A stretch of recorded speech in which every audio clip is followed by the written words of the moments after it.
చూస్ country delight, live better. ఇప్పుడే country delight యాప్ని download చేసుకోండి.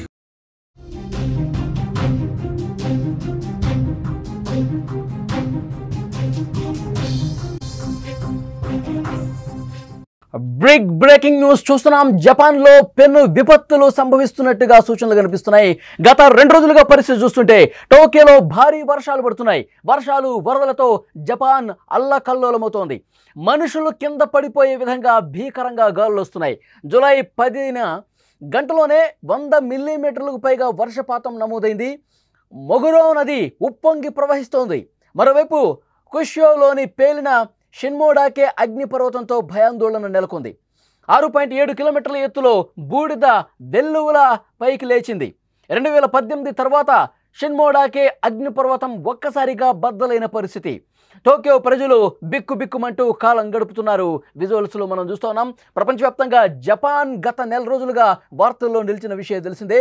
జూలై 5వ తారీఖు జపనీస్ బాబా వంగగా ప్రసిద్ధి చెందిన రియో టాట్సుకి పెను విపత్తు జపాన్ను కుదిపేస్తుందని చెప్పిన నాటి నుంచి అందరూ కూడా జపాన్ వైపే చూస్తున్నారు.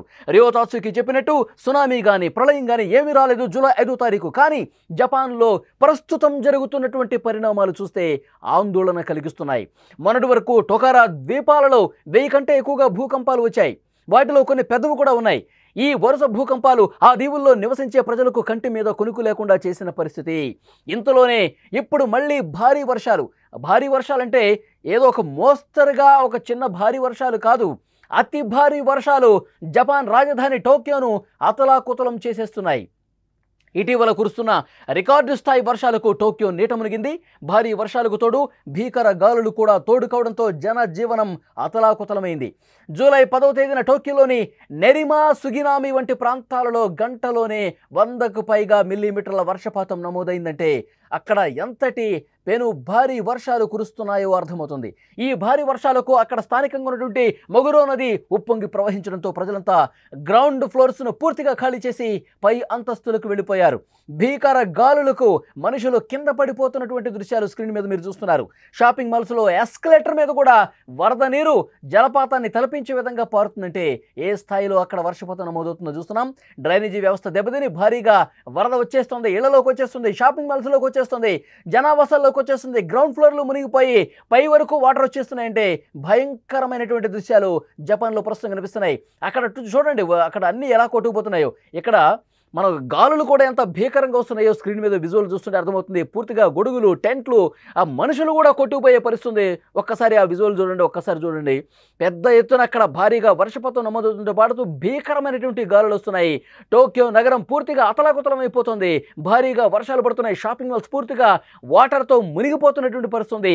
ఎక్సలేటర్లు కూడా వాటి మీద నుంచి ఒక వరద ప్రవహిస్తుందంటే అక్కడ ఎలాంటి భయానకమైనటువంటి పరిస్థితులు ఉత్పన్నమయ్యాయనేది కూడా చాలా స్పష్టంగా అర్థమవుతుంది. డ్రైనేజీ వ్యవస్థ దెబ్బతిని భారీగా వరద విపరీతంగా పారుతున్నటువంటి పరిస్థితి. ముఖ్యంగా అక్కడ క్యుషులోని షిన్మోడాకే అగ్నిపర్వతం ఒక్కసారిగా బద్దలైంది. 2018 తర్వాత షిన్మోడాకే అగ్నిపర్వతం బద్దలవటం ఇదే ఫస్ట్ టైం. అది పేలాక 6.7 కిలోమీటర్ల ఎత్తులో బూడిద ఏ విధంగా వెదజల్లుతుందో స్క్రీన్ మీద మీరు చూస్తున్నారు. షిన్మోడాకే పర్వతం ఒక్కసారిగా పేలిపోయింది. అగ్నిపర్వతం ఒక్కసారిగా పేలిపోయి పెద్ద ఎత్తున మంటతో కూడినటువంటి పొగ, బూడిద పైకి ఏ స్థాయిలో వెదజల్లుతుందో స్క్రీన్ మీద మీరు చూస్తూ ఉన్నారు.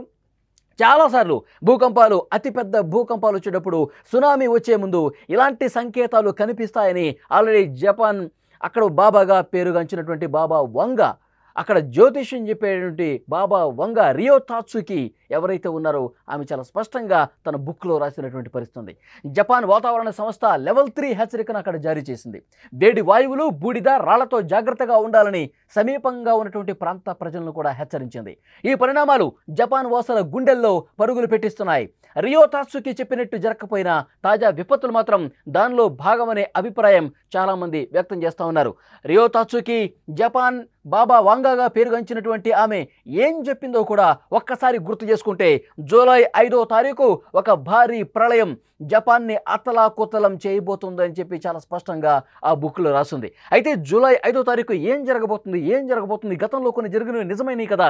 ఇక్కడ ఇప్పుడు జూలై 5వ తారీఖు ఏదో ఒకటి ప్రళయం సంభవించే అవకాశం ఉందని చెప్పి అక్కడ ప్రజలు చాలా దాన్ని తలుచుకుని ఇబ్బంది పడ్డటువంటి పరిస్థితుంది. దాన్ని తలుచుకొని భయాందోళనకు గురైనటువంటి పరిస్థితి. కానీ జూలై 5వ తారీఖు ఏమీ జరగలేదు. ప్రజలంతా ఊపిరి పీల్చుకున్నారు. అక్కడ టొకారా ద్వీపాలలో 1000 భూకంపాలు వచ్చినా సరే, అందులో పెద్ద భూకంపాలు కొన్ని నమోదైనా సరే అక్కడ జనాభాకి ఏమీ ఇబ్బంది కలగలేదు. అక్కడ పెద్ద ఎత్తున సునామీ రాలేదు, భూకంపాలు రాలేదు పెద్ద స్థాయిలో. ఊపిరి పీల్చుకున్నారు.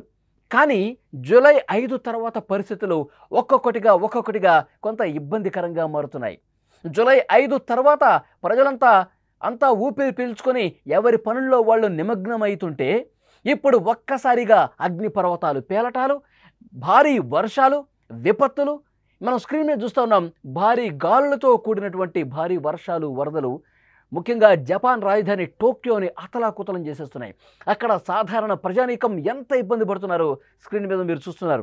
సునామీ వస్తుందనుకుంటే వరద సునామీ వస్తుందా అంటూ ఆందోళన చెందుతున్నటువంటి పరిస్థితి ఉంది. అక్కడ చూడండి, పెద్ద ఎత్తున గాలులు. గత 30 సంవత్సరాల్లో ఎప్పుడూ లేని స్థాయిలో వర్షపాతం నమోదైందంట.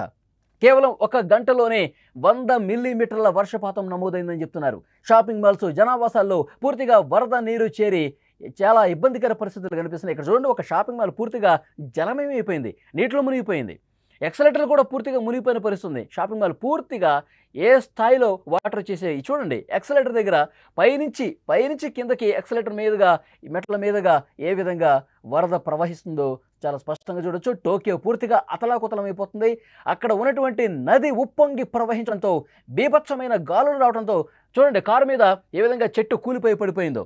వరద ప్రవాహం ఎంత ఉధృతంగా వస్తుందో చూడండి. అక్కడ వాహనదారులు తీవ్ర ఇక్కట్లు పడతా ఉన్నారు. అదిగోండి కారు మీద ఏ విధంగా ఒక పెద్ద చెట్టు కూలిపోయి పడిపోయిందో చాలా స్పష్టంగా విజువల్ చూస్తున్నాం. ఆ గాలుల తీవ్రత కూడా చాలా పెద్ద స్థాయిలో కనిపిస్తుంది. గొడుగు తీసుకొని ఎవరన్నా అక్కడ వెళ్తే, రోడ్డు మీదకి వెళ్తే గొడుగుతో పాటు కొట్టుకుపోయేటువంటి పరిస్థితి. అంత బలమైన గాలులు, వాహనాలు కూడా కొట్టుకుపోతున్నాయి చూడండి. ఇక్కడ విజువల్లో చూడండి, గొడుగులతో సహా బయటికి కొట్టుకుపోతున్నారు. అక్కడ షాపింగ్ మాల్స్లో కావచ్చు, ఇతర క్యాంటీన్లో కూర్చున్న వాళ్ళు ఏ విధంగా ఆ గాలుల దాటికి భయపడిపోతున్నారు మనం చూస్తున్నాం. అక్కడ షిన్మోడాకే అగ్నిపర్వతం 2018 తర్వాత పెద్ద స్థాయిలో పేలిపోయినటువంటి పరిస్థితి ఉంది. ఒక పెద్ద నిప్పు రవ్వలు వెదజల్లుతూ పెద్ద సంఖ్యలో అక్కడ పొగ కూడా కొన్ని కిలోమీటర్ల వరకు వ్యాపించినటువంటి దృశ్యం మనం చూస్తున్నాం. 2018లో పేలింది, ఇప్పుడు మళ్ళీ ఒక్కసారి పేలింది.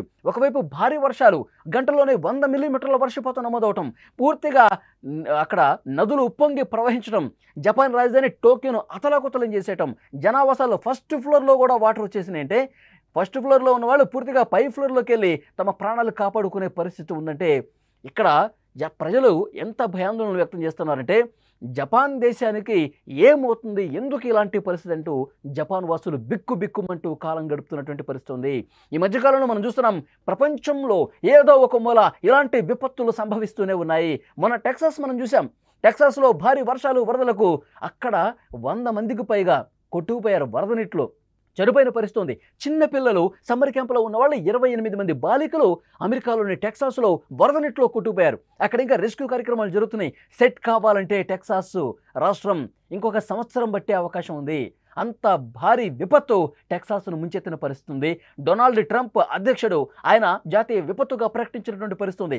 టెక్సాస్ వరదలు ఇంకా మర్చిపోకముందే చైనాలో ఎలాంటి భయంకరమైనటువంటి పరిస్థితులు ఉన్నాయో మనం చూసాం. చైనా పూర్తిగా నీట మునిగినటువంటి పరిస్థితి ఉంది. చైనాలో చాలా నగరాలు బీభత్సమైనటువంటి వరదకు గురై చైనా ప్రజలు అల్లకల్లోలం చూసినటువంటి పరిస్థితి ఉంది. ఇక్కడ మన దేశంలో కూడా హిమాచల్ ప్రదేశ్లో ఏ స్థాయిలో భారీ వరద వర్షపాతం నమోదైందో మనం చూసాం. పెద్ద పెద్ద కొండరాళ్లు కింద పడిపోయి, బ్రిడ్జిలు కొట్టుకుపోయి, కార్లు కొట్టుపోయి హిమాచల్ ప్రదేశ్ను వరద ముంచెత్తి 80 మందికి పైగా మృత్యువాత పడ్డట్టు పరిస్థితుంది. సో డెఫినెట్గా ప్రపంచంలో అన్ని ప్రాంతాల్లో ఏదో ఒక మూల ఈ విధంగా పెను విపత్తులు సంభవిస్తున్నాయి. ఈ ప్రకృతి మార్పుకి కారణం ఏంటి? ఈ ప్రకృతిలో ఏదో ఒక వింత మార్పు కనిపిస్తోంది, ఏదో జరుగుతోంది, ఏదో ఒక మార్పు కనిపిస్తోంది. ఇది ప్రళయానికి సంకేతం అని చెప్పి చాలామంది నమ్మేవాళ్ళు కూడా ఉన్నారు. బాబా వంగా చెప్పిన మాటలు కొద్దిగా లేటు కావచ్చేమో, కానీ జూలై 5వ తారీఖు జపాన్ పూర్తిగా ప్రళయం వస్తుందని చెప్పారు.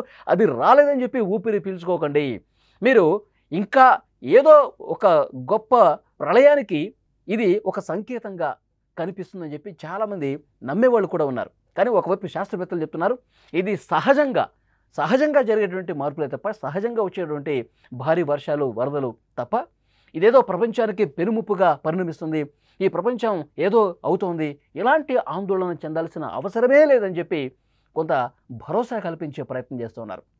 కానీ విజువల్స్లో మనం చూస్తున్నాం ఇంతకు ముందు ఎప్పుడూ లేని విధంగా పెద్ద స్థాయిలో వర్షాలు కావచ్చు, వరదలు కావచ్చు, పెను ముప్పు కావచ్చు, ఇవన్నీ కూడా స్క్రీన్ మీద విజువల్స్ చూస్తుంటేనే అర్థమవుతుంది. ప్రస్తుతం ఈ రోజుకి ఉన్నటువంటి సమాచారం, జపాన్లో కురుస్తున్నటువంటి భారీ వర్షాలు, వరదలతో జపాన్ ప్రజలు, ముఖ్యంగా జపాన్ రాజధాని టోక్యో నగరంలో ఎలాంటి భీకరమైనటువంటి భయం కలిగించే పరిస్థితులు కనిపిస్తున్నాయో విజువల్స్లో మనం చూస్తున్నాం.